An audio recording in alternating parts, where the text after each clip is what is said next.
Welcome to another episode of Threads of Enlightenment. As usual, I like to take this time because I know that it's very precious. And I want to say thank you, Jen, because I know you're coming with a couple of commodities that I deem very expensive because I know in my life they are. The first is time. Not many of us know how to um, take care of it, be mindful of it, cherish it. And all of us have 24 hours, and it is very precious stuff. And so I want to thank you for coming and spending some of that special stuff and precious stuff with us. The other is the journey. The journey housed who we were and created us who we are today. And so that is also something that is honorable and precious. And we want to thank you for coming and sharing both with us here at Threads of Enlightenment. Jen, thank you and welcome to Threads of Enlightenment. Oh, thank you so much for having me. It's a very much an honor to be here today. I'm excited. Tell the folks, how do you serve mankind? The honorable position that I tell people, hurry up and get there. How do you serve? Yes. Yes, how do I serve? I am a mother, right? I'm a mother to 7 children. I'm a mother to others that have pursuits and ideas that they're interested in bringing to this life, and I help encourage them and see the obstacles that might be ahead so that they can anticipate, plan, and proceed. That is awesome. I know that, and I'm going to go ahead and mention it today, and we're going to keep an eye on it, and we're going to make you guys aware of it because Jen has a book coming out, and we will make sure Break Proof is the title of it, and I want you guys to even go ahead. I believe as I was reading, you can go ahead and pre-order those books. And those that are listening, I want to challenge you to go ahead and pre-order those books because, as I've said to you many, many times, those pages in the book is loaded. It's loaded with information that can set you free from where you're at. And they have the capability, those words, of jumping off of those pages, landing inside of you, and creating a brand new you. So go ahead and order some of those and give them to friends and give them to gifts to family members and so forth. So, Jen, one of our customs here at Threads of Enlightenment, and I love this, I always tell people that we are created in the family unit. It is the first space by which we get a chance to reside for several years, if you will, before we some families kick us out. Some of us can't wait to get out, all those different things. So we reside here for a short time and invite us into that family unit. What was it like? What was the exchange like amongst you, mom and dad, all of that? Yes. So I am one of 3 siblings. I'm the oldest. I have a mom and dad. My dad was one of 13. My mom was one of 2. So I have a huge family on my dad's side that we are all very close with. I have lots of cousins. And it was a happy childhood. It Mhm. was a lot of sports, a lot of activities, a lot of just enjoying life. And I'm very grateful for my upbringing. Yeah, that's, I think, those that participate in sports, um, they develop a mindset that is necessary for personal development, really necessary if you allow it. Because I know a lot of athletes that are absolutely atrocious people. So, but the mindset, if you, um, it always comes to your assistance later on in life as you are moving through. So here Hmm. you are, you're in this beautiful family. What was the micro relationship with, if you will, between you, mom and dad? What was that exchange? How did you see your parents in the eyes of this young girl as she is residing there in that space? Yeah, I mean, I think we always see our parents when we're little as our superheroes, right? Yeah. They're our access to the world. My dad was busy. He traveled a lot, but when he was in town, he was present and went to my soccer games and was a big cheerleader for me and all those things. And my mom is hyper organized. very educational, Yeah. very intelligent. So she was very good at helping us with schoolwork and putting our best foot forward and all those different pieces. So um, I kind of I had a very like loving family Hmm. that was organized and sought pursuits, right? Yeah. Like we would like we looked for the A's, we looked for the we always gave it our best, and Yeah. we Yeah. always try to put our best foot forward. So is that challenging at times? 100%, but Yeah. it's my default mode, and I'm grateful for it because we're hard workers. Those are two powerful tools to be instilled in a young person as they're moving through life. So here you are with your relationship with mom. Everything is silent, solid, and dad, and so forth. And you're now looking, going, moving in forward in your life. You're in high school. What was your relationship with your friends? As you begin to get older, you become a little more independent, if you will, as well as your relationship to mom and dad. How did that begin to formulate for you, and how did you move through that? Yeah. Well, I was an exchange student in high school. So I Wow. moved over to Sweden for a year. And that was my first big separation from my Yeah. parents. I was 16 years old and had to fend for myself in a new country that I didn't speak the language and meet people and build friendships. And I think when you pull apart, you realize how important family is, Yeah. right? When you don't have it. And so, and how important it is to build the community that you need. And it's your responsibility to do that. And so I got that at a young age and then came back to the United States and I was ready to go. I'm like, okay, I have my family again here. This is a Yeah. lot easier environment to navigate. This is a culture I understand. Um, and it just really empowered me to say, here's who I am, here's what I need, and I can cultivate that. Yeah. The adaptability is another powerful tool that, and I see you collecting these quivers, if you will, Yes. as you're moving through life. And my family was, we were exchange students host. And so Okay. every couple of years, we would always have different cultures, people from Germany, Japan, yeah, Eastern Bloc. I mean, all the time. And it was a wonderful experience for me, and I'm sure my family loved having guests, if you will, and we participated in that aspect as host for exchange students. So yes, I understand and I know how fun that can be. So here you are, Yeah. you are ready to go. Yeah. Let me add it. Let me go to get to life. So here you are now, excited. You're looking forward, and you're considering college, and you're considering moving forward in your life. Why did you pick the field that you picked when you decided to go into college? Yeah, it's interesting. So the first college I went to because I got a soccer scholarship. So I Hmm. could play soccer there. And then when I decided I didn't want to be a professional soccer player, I quit playing and I lost my scholarship. So I ended up going to a new college closer to home.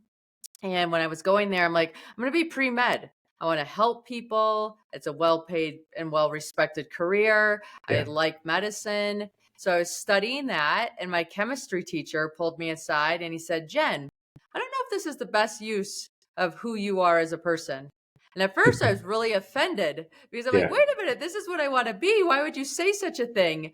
And Yeah. then we sat down and had a discussion. And he's like, you're very people oriented. You're very out of the box thinking. You're very like he goes, I think you'd be better off in business Hmm. than medicine. And he goes, and look at the kids in your classroom. Do you know any of them? I said, no, I don't. He goes, you want to know why? They're at the library on the weekends and you are not at the library on the weekends. He goes, you are out socializing and making friendships and like connecting people. And he goes, I just think business would be a better pursuit. And so I took his advice and went down the business road and got into finance. Yeah. I think finance, you're helping people, you're managing money for yourself, you're understanding this exchange of energy that shows up as money. Hmm. And I'm very grateful that I got into that field, and I worked in that field for a few years and then started my own company. That is great. That's a powerful story, Jen. I tell people that those that are in our proximity, meaning our friends and teachers and mentors and so forth, they're there for a purpose. And they notice, and I tell people that they are much more acute to our scotomas, that we have these blind sides that we are not aware of because we are, it's very familiar to us, so we cannot notice it. You know, here's your professor looking into your life, and he sees something and he mentions it, and I love your response because that is usually the initial response that we exhibit, is that we become, because it is a sensitive, anytime a scotoma is noticed and someone mentions it, it is usually pretty raw. And so when he touched it and he said, you're I think you would be better off here, you responded, would he, you know. But I love how you guys, um, once you responded, that you sat down and then you began to switch from the emotional response to the logical response. And when you did that, I tell people emotions are great, but when you get into the logical piece, and it helps you to get some things line up. But there will come a point, and I always tell them, probably the last major hurdle that you will have to release is that when you have to go and start living by your heart, and you have to put aside your logic, if you will. So here you are, Yes. you have this beautiful encounter with your professor, and you went in Yep. and you were obedient. I love it. You were obedient to it, to the instructions. You began to shine, if you will, your knowledge increase. As you are looking to you, how did you feel when you made the shift? Um, how did you make that adjustment, Jen? Yeah, you start taking courses that are more in line with that field, and then you start getting into that field and doing the things. And I mean, it was hard at first. Yeah. Getting into a financial service company when I got into it was cold calling. Like, I Hmm. remember showing up at my job for the first day, and I'm like, "Hi, I'm Jen. I'm the new financial advisor." And she's like, "Oh, great." She goes, "There's your desk, there's a phone, and there's a phone book." I'm like, "Oh, no, no, I'm not call center. I'm a financial advisor." And she's like, "Oh, honey, it's the same thing. You need to build your book of business." And I was like, "What?" Like, it was, oh my gosh, it was so overwhelming. And here's the deal. Yeah. I graduated from college young. And Yeah. so when I got this job, I had to graduate early because they were ready for me to work. And so I called my parents. I said, "Hey, I got this job. I'm going to be done with school. School is going to graduate me." My parents were like, "Okay, but you need to stay at that job for a year because Yeah. otherwise you're going to be young with a degree and people aren't going to take you serious." I'm Hmm. like, "Okay, that's fine. I can do this job for a year. Like, are you kidding me? What am I worried about?" Well, Yeah. I go to this job, Yeah. and I like my first weeks, I'm crying every day on the phone because I'd never heard no. Like, I Yeah. mean, I heard no so many times Yeah. consistently. And I'm like, well, I can't call my parents. I'm not Yeah. allowed to, like, unless I'm getting my fingernails torn off, like Yeah. I said, I'm doing this. Yeah. So I called a school. I'm like, "Hey, you know how I graduated?" I was kidding. Like, I don't want to graduate. I want to go back to school. Can you let me back in? And they're like, "No, honey, you have to like reapply and you're like already done. And it's a big deal." I Yeah. was like, "Oh my goodness, I'm stuck at this job for a year, no matter what." And so I circled the calendar when Yeah. I would be done. Yeah. And I decided that, okay, this next year can either be heaven or hell. Hmm. And it's my decision. And so Yeah. I have to cold call. I can make this fun or I can make this miserable. Yeah. And so now the energy went from fighting about whether I should do this job or not. I'm doing the job. And now all my energy went to how do I make it at least tolerable? How do Yeah. I make it where I don't come home every day crying? And you come up with tricks and tips and things, and you turn it into a numbers game, and you take the emotion out of it, and you just do the thing. And eventually, it's a numbers game. You start having success, and then you have Yeah. more success, and that success outweighs the pain of what you originally started with. The law of momentum, Jen. A lot of people don't Yes. understand the law of momentum. You have to keep moving, because if you keep moving and then you stop, in many cases it's harder to push it to start all over again, because you've Yes. exerted so much energy. And so the law of momentum keeps you going. And I love how you are collecting quivers, as you're moving through life. One very important one, and I would stress this particular thing to my children: the shifting of one's perspective in a situation when you do not like that situation. How you approach it will dictate how you survive your growth or not within that shifting of your perspective. And here you are, you took something that had you crying and calling back school to get back into school, and you looked at it and you made a decision. And I've always tell this, another powerful tool. And I love your, as you're walking through life, Jen, that you're collecting these quivers and these things, I mean, these weapons, and putting them in your quiver, and you're not aware of it at this time. So Right. here you are. Um, you just put another weapon within your thing. Perspective, powerful stuff, man. When you learn how to utilize it. So here you are. You are using the law of momentum. You're doing all the things. You're beginning to see the fruits of your labor, if you will, and beginning to. It says there's a principle says that a man will eat the good of the fat by what he say. You got to learn how to use your words. You got to learn how to switch things around and talk, because I'm familiar with you salespeople, man. Um, I did the marketing piece, and so you guys are very special. So here you are, you're excelling, young woman. Um, as you begin to excel, because you made a purposeful decision that I am not going to let this kick my butt. How did you begin to your mind when you made that decision and you began to utilize momentum and all these things?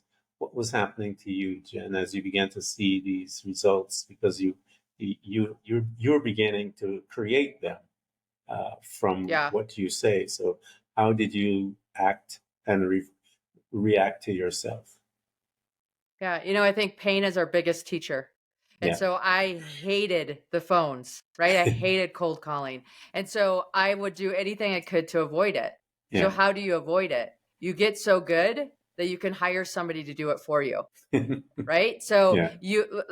I mean, I think a lot of life is avoiding pain. So I started getting good enough where I could have enough revenue come in that I could reallocate to things that I didn't want to do Yeah. and I didn't want to call. And then I worked on getting other ways of getting clients from referrals and different connections. Then I started my own company and I ended up hiring myself out of a job Yeah. so that I could be a stay at home mom with my kids. So it's either something you're running from or something you're running towards that allows you to create, right? So I'm running Hmm. from the pain of this thing and I'm Yeah. running towards this ideal that I want to be a stay at home mom. I want to have kids and I want to be home with them. Yeah. Little did I know that once I got there, I might get bored. I want to do something else, but I wasn't there yet, right? Like I had to Yeah. get there to have that experience. Yeah. So you got there. Yes, I did. You got there and you met this young man, and you guys are married, and you began to pursue this inner dream of motherhood. As you're pursuing that dream also of motherhood, you started your own company, you're an entrepreneur, you are understanding the principles within that mindset, if you will, one of an entrepreneur, and you're moving life, and life is good. What a beautiful place to be. Talk to me about Yes. that. as life is good, as they would say, because Right. you're Yeah. achieving everything that everyone is telling us, Jen, that this is how it should be, and you ought to be the most happiest person on the planet while you're doing all of that. So talk to us about that. Right. So that's it, right? This is the dream that Yeah. we've been sold. Hmm. This is the American way. And so Yeah. all of a sudden I have these beautiful children. They're in school and I'm home and I'm like, what am I doing? Like I am bored out of my mind. Yeah. And I feel guilty. And I'm like, well, I can't do anything because God forbid one of them needs something. I need to Yeah. be here for that thing. Right. So Hmm. I kind of made a commitment to myself that this is motherhood. I'm going to have to put my life on hold. And when they Yeah. get to college, I get my life back. But I asked for this and this is what it is. Yeah. And I was like, I was living, but I wasn't thriving. Yeah. And, you know, I think the universe whispers to us. And if we don't hear the whispers, it shouts. And Yes. my shout was a horrific car crash. As I said to you on the onset, the day of visitation, meaning that the we bypass what is we are. It's known amongst our people as the red flags. The human Yes, race yes. recognizes as red flag. You say red flag, everyone knows. So we have thus negate to pay attention to those red flags as they're just flying by. And as you stated, there is a conversation that needs to be had, but because we have lied to ourselves, because I believe the same lie, Jen, that I had to put my life on hold in the sense where some of my dreams that I wanted to do, even though I had to provide, but I had certain dreams that I wanted to do that I needed to put that aside and then, muscle it through for the kids, not knowing that I could have done both. But anyway, Yes, right. that's another story. So here you are, and you are about to have an encounter that is going to change you and your life forever. Talk to me Yeah. about that day because many people remember that day. Yeah, Jen, do you remember that day? I knew Oh, this I, lady told me she had a dream about the accident before. What was your day like before yeah, that so day? it's interesting. It like rewind a little bit. Two Yeah. months before my accident, I Mhm. read the book The Surrender Experiment. Yeah. And so I'm reading this book and then I'm journaling the word surrender, Yeah. which for my entire life was a word that what to me was quitting, weakness, giving Yeah. up, like all these negative associations. And when I Hmm. read this book and then I started journaling on it, by the time I was done journaling, the word surrender became a superpower. And I Yeah. realized, oh, we can actually surrender and still achieve. Where before it was like I needed to give it everything 1,000% and push and shove and up the hill and I Yeah. would have success. And so I was like, oh, wow, that's interesting that you can do it the opposite way and Yeah. still get to the top. And so I believe that the universe tests us. Okay, Oh you yeah. understand this at a cerebral level. Yeah. Can you practice surrender in your real life? Yeah. I was driving to get a new driver's license. I had lost my driver's license. So I was driving to a town to get a new driver's license. On the way to the town, a song comes on my playlist. Hmm. And I listen to that song. I'm like, man, when I die, I want this Hmm. song to play at my funeral. Like I wonder who will know that. I'm gonna have to write that down because this song I want to play at my funeral. Yeah. On my way home from the driver's license, I get into a car accident at the exact same spot that song came on my radio. And I Wow. remember watching the semi truck and the passenger side of my car hit each other. And in that instinct, I asked, am I going to die? And I remember feeling only if I surrender will I survive. And so I Wow. put my hands on the steering wheel, I put my head on the headrest, and I Yeah. let go. And I'm like, okay, we're going to roll one more time. And I'm going to roll again. And I'm going to roll again. And now we're going to go sideways rolls because the momentum shifted. And then I ended up upside down in the median, and a guy came running towards me saying, "Are you okay? Are you okay?" And I remember thinking, I don't know. I don't know if I'm okay. And in fact, I'm kind of afraid to find out. So I Yeah. closed my eyes. I shut out the world. I closed everything that was going on, and I connected back to my body. And I remember wiggling my fingers and toes. I'm like, I can feel my fingers and toes. I'm okay. Wow. Anything else is a story, but I can feel my fingers and toes. And I ended up being okay. The police rebuilt the accident 50 different ways. Mhm. Not one scenario had a scenario where I lived. And Wow. here I was. That's a Yeah. powerful, powerful story because I've heard that many times where I had an accident and I knew that it was like I saw the accident and it was several minutes later, I would say maybe about 30 minutes later, I was in the accident and I actually saw Yeah. it in my eyes and so forth. And I knew, but I knew I was going to be okay, just like you. But I love how you were. I do not believe in coincidence. The book needed to come first in order to get you to a place where you understand surrender so that you can when it's necessary and when the time was right. And because had you not surrendered and had you probably fight, you probably would have died. Yeah, And so definitely.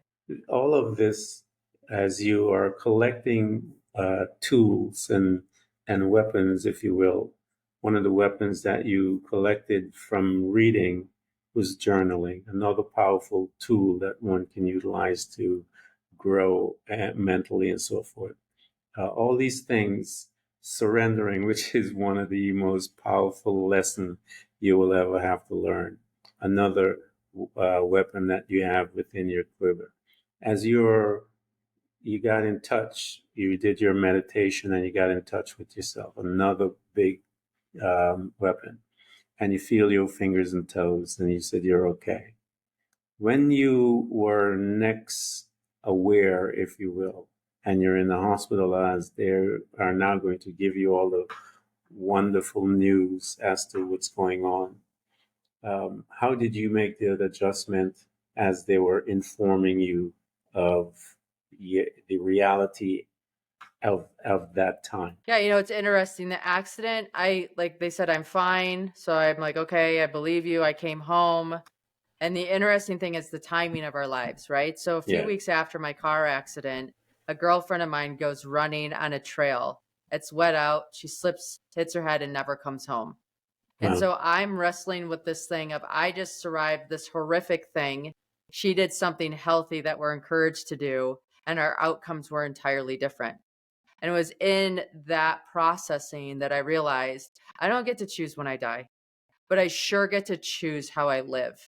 Yeah. And I need to start making choices with my life that's truly living, because at the end of the day, we're all dying. So all the people that I'm worried about their opinions of, they don't really matter. They're going to die too. They're not going to be here forever. So I need to get back to, why am I here? What's my purpose? And step into that, because then I'm living my truth, and I actually give the people around me permission to live their truth.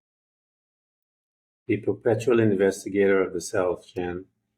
It's a beautiful Yep. position to have when you are awake because you are never satisfied in the sense of you always thirsty to know more about you. I've been on this journey for a long time and I am stretching myself and I'm amazed how life stretches me to show me that I am even more expandable than I think. And so Yes. here you are, you have an opportunity, comes in and you begin to ask the questions. What answers did you find as you began to ask those questions? Yeah, I started realizing that I wanted to experience and explore and do more. And so one of those things that came up on my list was climb a mountain. For some reason, I wanted to climb a mountain. And so Mm-hmm. I sign up to climb a mountain. My son challenges me to climb a real mountain like Mount Everest. So I I heard call a that. coach. I heard Yes. that. So I call a coach to train me for Everest.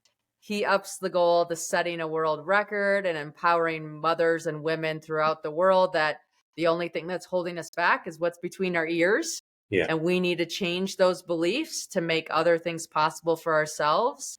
And I signed up for that quest. I'd never slept in a tent before, but I wasn't worried about that detail. It was a whole body yes for me. I figured I'd figure everything out as it came.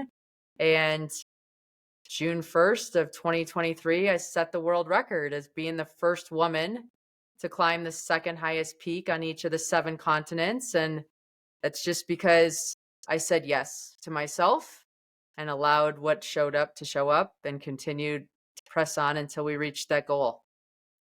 Congratulations on that. That is a mighty achievement to have as an individual on this planet. Here is this conversation that you had. You said yes. Invite us there, Jenn. Yes. What emotions jumped in? What did you begin to feel? What did you begin to experience when you said yes to that overwhelming challenge, if you will, for you being a newbie and going into that arena? Because that is a lot of skills and a lot of strong mindset and all of those different things that the guys that are within that industry and that field, it's a part of their everyday. So here you are, and you said yes. Invite me to that moment right there, Jenn. Yeah, I was no longer afraid of like my fear shifted, right? I wasn't afraid of dying. I was afraid of not experiencing life. Yeah. And all of a sudden, when something came to me that looked like a great opportunity, I had to do it, right? Like I had to say yes because that's what felt most alive to me. Yeah, that's awesome because that's a great. I love your stories because, as I mentioned to you, I've been listening to this thing for hours because I was coming back from Myanmar, as I mentioned, and I like the preciseness of your decision-making ability. That when you say something, you actually you mean it, and then you move through it. And that is powerful because you must have learned to trust you to be able to surrender to those statements that you make about yourself when you say yes and when you make a decision. How did you get to that place, Jenn? Because a lot of people, we call it flakiness. Some people call it double-mindedness, meaning that one has an inability to make a decision, and a decision needs to be made. The human being is designed that once you make a decision, it will take care of everything else necessary to get there. But you got to mean it. Like you said, you have to honor yourself and mean it. How did you get to that type of being, if you will? I think it's been a series of events in my life, but I learned, like, I struggled with getting pregnant with my children. Yeah. And I had to hire a fertility doctor to assist with that. And all of a sudden, nothing worked. And then all of a sudden, one day, everything worked. And I turned into a hen overnight. And we got 28 eggs, which became 14 embryos. I know.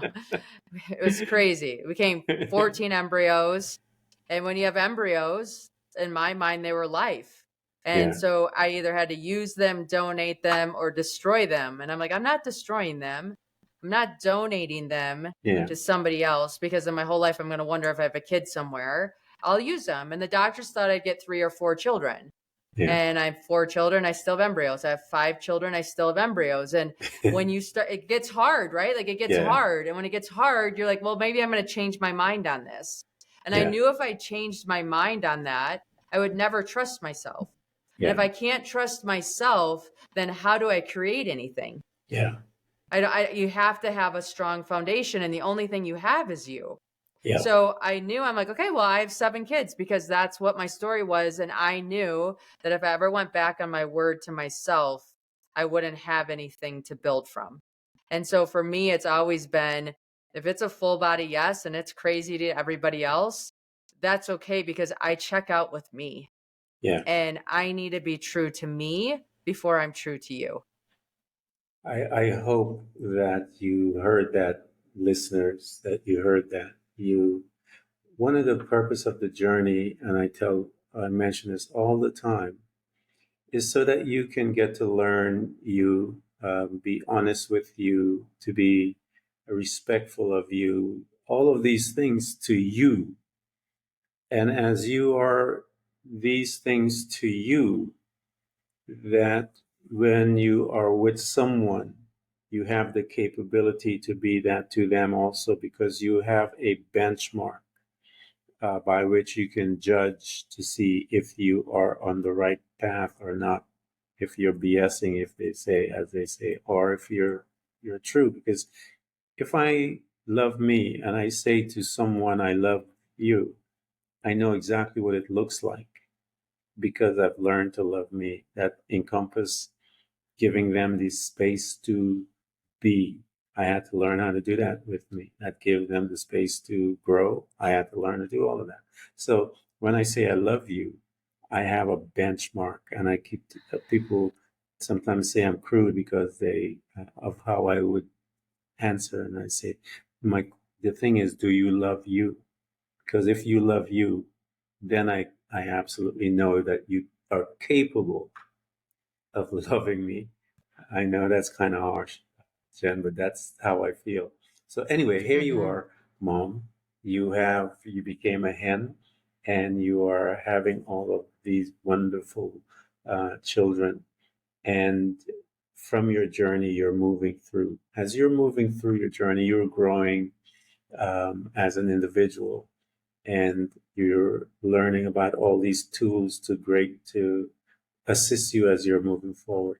When did that change started to happen where you started to say, let me move into the space of writing a book and speaking and all of those things? How did that navigate it from um, where you came from to where you're heading? Yeah. So when I was halfway through the mountaineering pursuits, Yeah. I went to lunch with a friend, and my friend was not into mountaineering and fascinated with the stories and Hmm. just was like, "You have to share this. This is Yeah. mind blowing. Like I cannot even believe these things." And I shared an experience with him about how when you climb a mountain, sometimes you have to climb down to climb back up, Yeah. and all he like that lesson hit home for him. And he's like, I have been thinking about that concept for the last 4 weeks of my life since our conversation, and Yeah. it's changed how I've done things. He's like, you need to write a book so that you can share this with other people. And I'm like, okay. I thought writing a book would be easy. Writing a Yeah. book is, I'd rather climb a mountain than write a book again, if I had to be honest with you. But like I think what happens when we have success in our lives, Yeah. we find fulfillment from having significance. And we have Yes. significance by sharing our story with others and helping them navigate their own. And so for me, the natural progression was write a book, talk on stages, and empower others because in my story, they can find themselves and Hmm. maybe find a key to be able to turn so that they can open a door to more opportunities for what they're pursuing. Yeah, it is.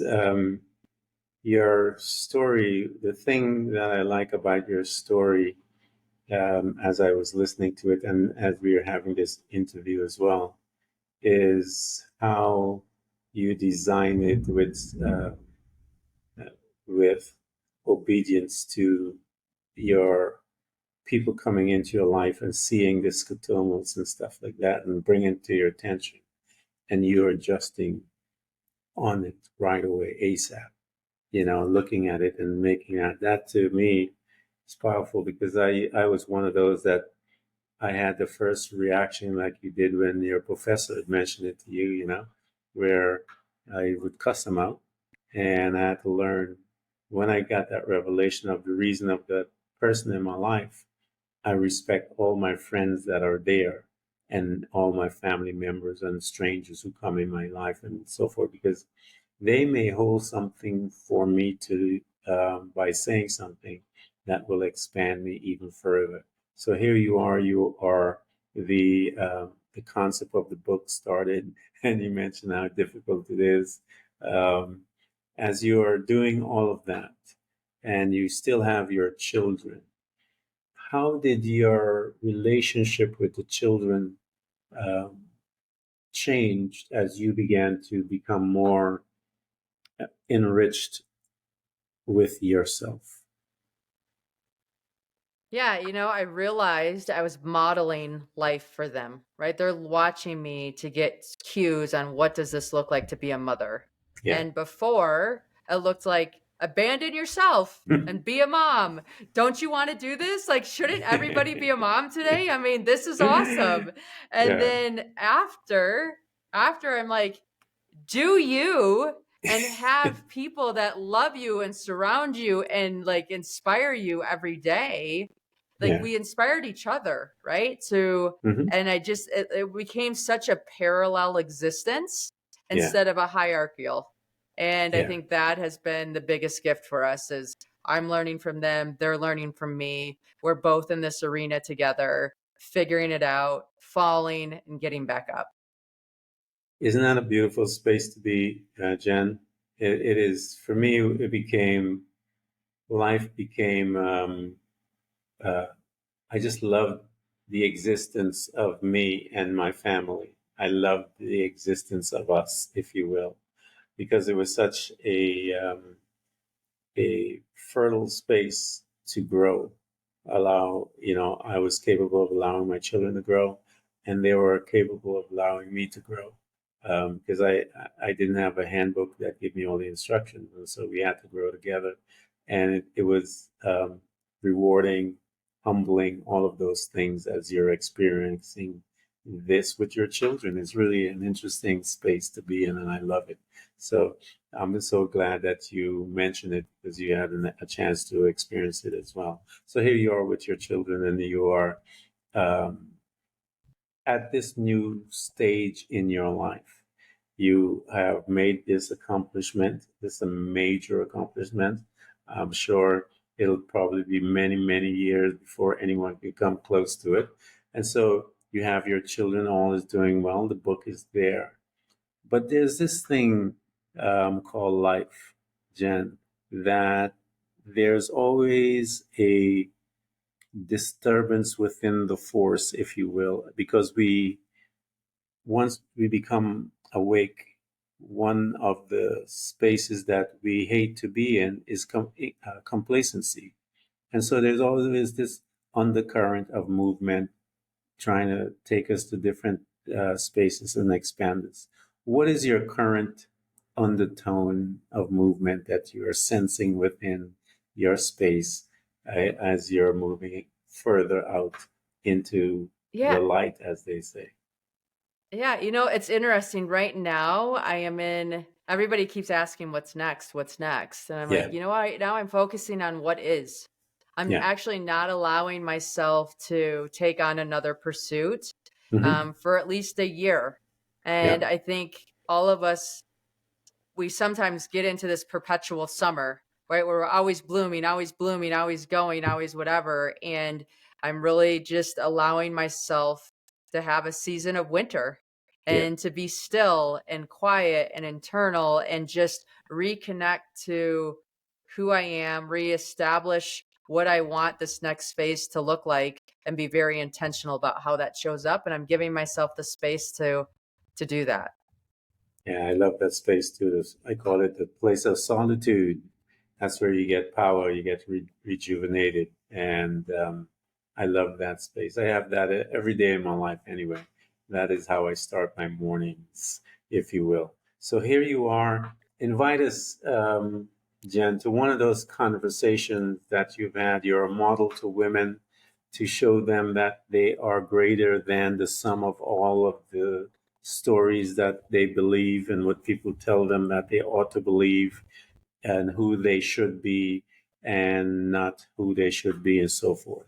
And you are now in a position by which you have um, people that are seeking you out to have a conversation.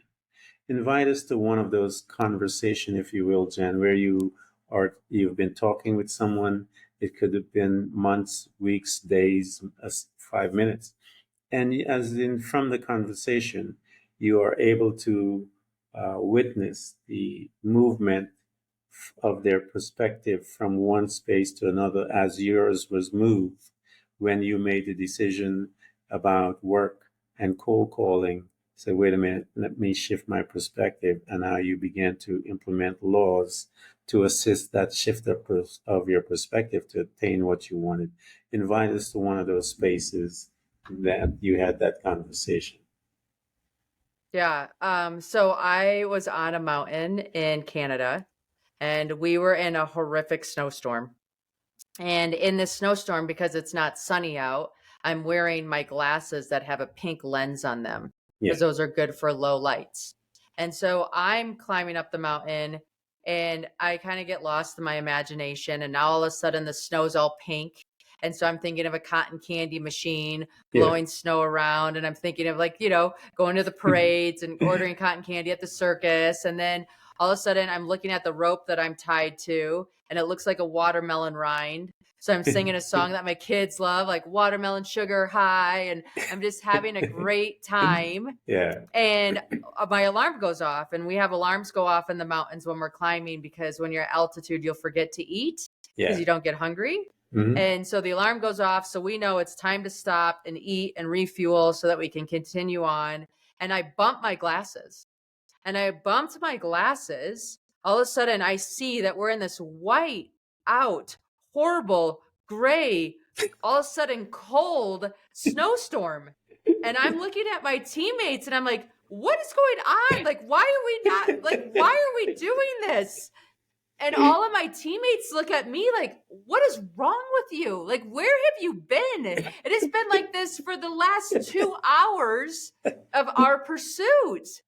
And it was like one of those examples where you're just like, oh my gosh, when you commit to going from point A to point B, Yeah. and if you're struggling, or if it's hard, or if you're in this like gray zone, like, is there another lens that you can look at this experience Yeah. and find a way to enjoy it, or to have fun, or to like just have something different still be a truth, right? Yeah. Because both of our experiences were true. Mm-hmm. Mine was fun, theirs was miserable. We were in the same spot at the same time. Yeah. And so I use that story a lot for people when I'm talking with them or coaching with them. I'm like, okay, what happens if we put a pink lens on this? Good. What does that story look like? And you see them writing another truth, Yeah. or writing another way to experience the same experience. And now they have more energy. Now they have more power. Now they have more joy, and they're achieving the same thing. And I think that's like any one of us can just remember, like, is there another lens Yeah. that I can experience this experience with? Because both are true. Yeah. You guys that have been listening to our conversation, and you know, you've heard me say it a million times, those that are listening, my goal is that you become a hearer, because that truth that Jen had just spoke about is such a powerful one. You've heard me talk about how she were collecting all of these weapons and have been filling her quiver with knowledge. Those weapons, as you say, those are tools that one can utilize in their journey to acquire and create what they want to create, because it always starts with your thoughts and how you look at a situation, as Jen had just described. What lens are you looking through? Are you looking through the lens of fearfulness, depression, anxiety?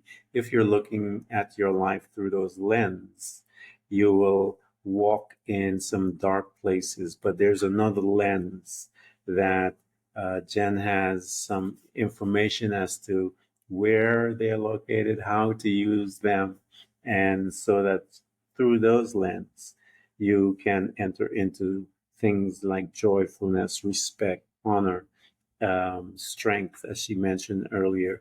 These are things that are available to you when you put on a different lens when you're looking at your situation.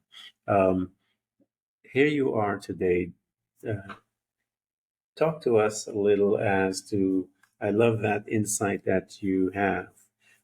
Bring us into another, if you will, another one of those nuggets that you talked about, as your friend had mentioned. And sometimes you need to climb down to climb up. We know that some of them are housed within the pages of your book. Yes. All right, so one more story in the book, and then you're gonna have to buy the book to read the rest of them. But Yes. is big mountains take big teams. Okay, so if you have a big mountain in front of you, physical or metaphorical, you're building a big company, you have a big goal, it's going to take a big team to make that happen. And so if you're running out of energy, or you're like losing momentum, or you're just like not feeling excited about this thing that once got you so thrilled, one of the things I ask you to stop and do is say, hey, do I have enough people helping? Yeah. Do I have enough people on my team to make it to the summit, to carry this load with me? Because I tell you, when you climb to the top of the mountain, it's who's at the top of the mountain with you that makes that summit so successful. If you're there by yourself, it's going to be lonely. And I'm Yeah. guessing your entire pursuit was lonely. And, you know, we have Sherpas in our lives, not just on the mountains.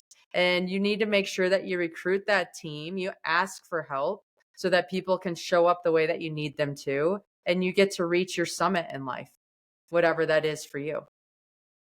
And that some of your teams, guys, that you need to expand is to bring a coach like Jenn into your life so that you can reach your summit. Jenn, I want to thank you so much for coming to Threads of Enlightenment and sharing you, your wisdom, your story, your insights, all of that is you. And we are honored to have you. And again, I want to reiterate to you guys those, she has her books and you can order them, pre order them so that you can uh, have them as gifts as folks. So thank you so much for coming to Threads of Enlightenment and spending precious time and your story, Jen. Thank you so much. Thank you.